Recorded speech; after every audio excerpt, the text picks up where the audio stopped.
Hello students, आज हम topic पढ़ने जा रहे हैं कूलाम के नियम से गाउस के नियम की उत्पत्ति। कल हमने पढ़ा था गाउस का नियम और उससे हम पहले पढ़ चुके विद्युत फ्लक्स। आज का टॉपिक भी इंपॉर्टेंट है क्योंकि परीक्षा में इस तरीके से आता है, गाउस का नियम लिखिए तथा कूलाम के नियम से गाउस के नियम की उत्पत्ति को बताइए। तो इंपॉर्टेंट वीडियो होने वाला है, वीडियो को पूरा देखिएगा, स्किप करके मत देखिएगा। हर इंपॉर्टेंट छोटी से छोटी चीज पर क्वेश्चन पूछा जा सकता है। मेरा नाम है गजानंद, हमारा चैनल है पीसी स्टडी पॉइंट, जिस पर क्लास 11th व 12th के फिजिक्स व केमिस्ट्री के वीडियोस अवेलेबल हैं। तो शुरू करते हैं आज का कि कूलाम के नियम से गाउस के नियम की उत्पत्ति। कल हमने जो गाउस का नियम पढ़ा था वो ये ऐसा पढ़ा था कि जो विद्युत फ्लक्स होगा, विद्युत फ्लक्स जो होगा, जो कि हम लेते हैं E डॉट ds, वो किसके बराबर होगा? Q बट्टा एप्सिलॉन नॉट, यानी किसी बंद पृष्ठ में कितना आवेश है गुणा 1 बट्टा एप्सिलॉन नॉट। ये तो हम कल पढ़ चुके हैं। अब देखिए, कूलाम के नियम से गाउस के नियम की उत्पत्ति के लिए हम क्या करने जा रहे हैं? हम लेंगे एक छोटा सा आवेश। ये ले लिया हमने एक छोटा आवेश जिस प्लस Q, और ऐसा मान लिया कि ये जो आवेश है ये एक गोले के अंदर बंद है, एक गोले के अंदर बंद है और उस गोले के केंद्र पर यह छोटा आवेश रखा हुआ है। अब मैं गोला बोल रहा हूं तो गोले का मतलब है वृत्त नहीं, गोला 3D, जिसका क्षेत्रफल होता है या जो क्षेत्रफल होता है 4 पाई r स्क्वायर। तो हमने एक गोला लिया है, इस तरीके से हम लिख सकते हैं कि एक गोला है, उस गोले के केंद्र पर एक हमने प्लस Q आवेश माना है। अब इस गोले से, चूंकि प्लस आवेश है तो इससे विद्युत क्षेत्र रेखाएं बाहर की ओर निकलेंगी। तो बाहर की ओर निकलेगी तो यहां पर हम एक P बिंदु ले लेते हैं, एक P बिंदु ले लेते हैं। तो विद्युत क्षेत्र किधर की ओर होगा? बाहर की ओर। विद्युत क्षेत्र किधर होगा? बाहर की ओर। और इस P बिंदु की दूरी केंद्र से कितनी ले लेते हैं? R। इस केंद्र से दूरी ले लेते हैं हम R दूरी है। ये जो P बिंदु है वो R दूरी पर स्थित है। तो P बिंदु पर हमें इस प्लस Q आवेश के कारण विद्युत क्षेत्र की गणना करनी है। तो बिंदु P पर विद्युत प्लस Q आवेश के कारण, प्लस Q आवेश के कारण विद्युत क्षेत्र, ये विद्युत क्षेत्र हमने किससे निकाला था? पहले हमने शुरुआत में फर्स्ट चैप्टर में F निकाला था कूलाम के नियम से, और फिर विद्युत क्षेत्र निकाला था। तो वो कूलाम के नियम से हमने विद्युत क्षेत्र निकाला था। तो ऐसे लिख लेते हैं, कूलाम के नियम से बिंदु P पर प्लस Q आवेश के कारण, बिंदु P पर प्लस Q आवेश के कारण विद्युत क्षेत्र E बराबर हमने पढ़ा हुआ है 1 बट्टा 4 पाई एप्सिलॉन नॉट Q बट्टा R स्क्वायर।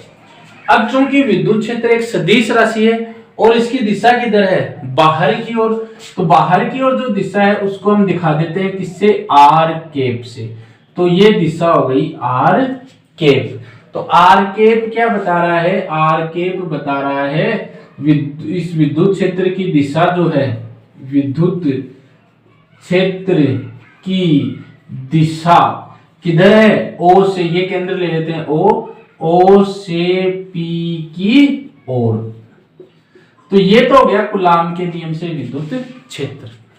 अब हमने पढ़ा था उसके अंदर विद्युत फ्लक्स के अंदर या गाउस के नियम के अंदर, गाउस के नियम के अंदर हमने ऐसे पढ़ा था, इस आवेश को एक बंद पृष्ठ में हम तो बंद कर देते हैं और बंद पृष्ठ को छोटे छोटे टुकड़ों में ले लेते हैं। तो एक क्षेत्रफल हम ये ले लेते हैं, ये हमने एक क्षेत्रफल ले लिया। इस क्षेत्रफल को हमने नाम दे दिया कि कितना नाम दे दिया? इस क्षेत्रफल की दिशा किधर होगी? इधर, एकदम समांतर। ये दिशा हो गई ds। और इसका जो क्षेत्रफल सदिश होता है वो किधर होता है? क्षेत्रफल सदिश होता है लंबवत बाहर की ओर। तो ये क्षेत्रफल सदिश हो गया जिसकी दिशा हो जाएगी d, या इसको ले लेते हैं हम n कैप।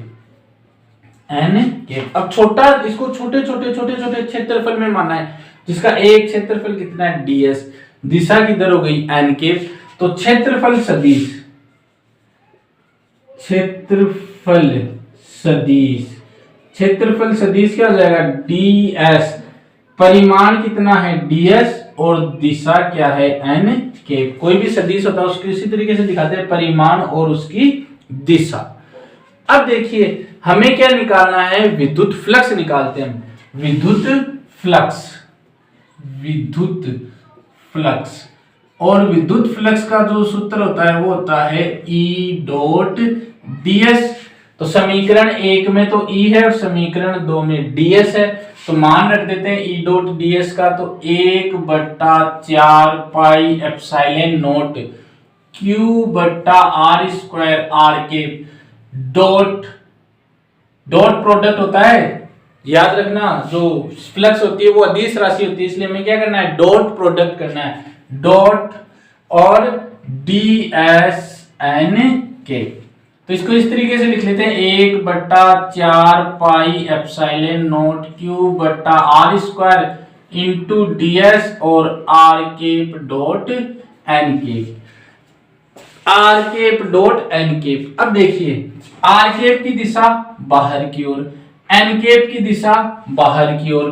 कौन सा गुणनफल करना है, अदिश गुणनफल करना है। अदिश dot b, a dot b क्या हो जाएगा, ab cos थीटा। यह अदिश गुणनफल का सूत्र होता है। अदिश गुणनफल थीटा कितना हो गया, 0 डिग्री, 0 डिग्री हो गया तो cos 0 का मान हो गया 1, तो a डॉट b क्या हो जाता है, ab।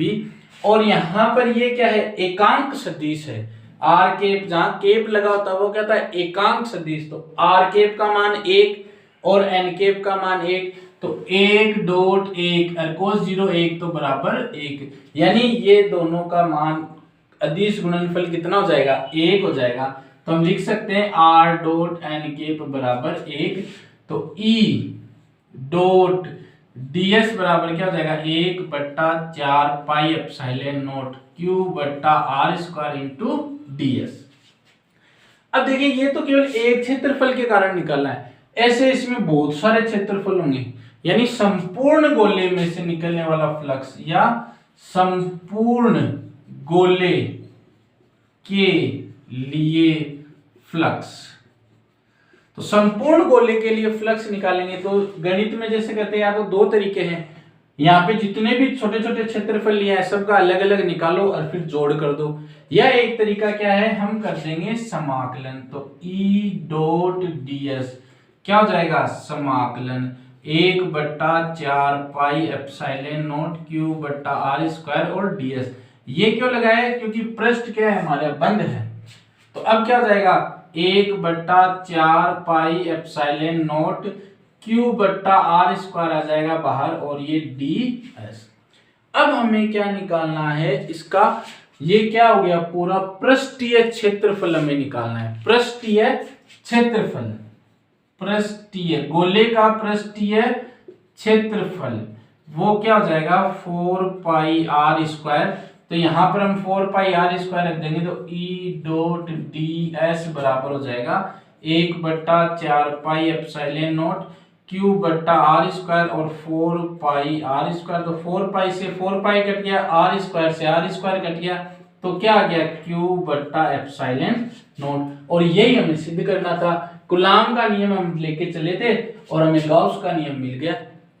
तो ये आज का हमारा वीडियो था, कैसा लगा कमेंट करके जरूर बताइएगा। वीडियो को पूरा देखना, कोई भी छोटी से छोटी चीज स्किप आप करते हो तो इसका मतलब ये चीज आपको नहीं समझ में आएगी कि कैसे हो गया। आता है बहुत बढ़िया है, लेकिन नहीं आता है तो हमें ये आना चाहिए। इसी के साथ बहुत बहुत धन्यवाद।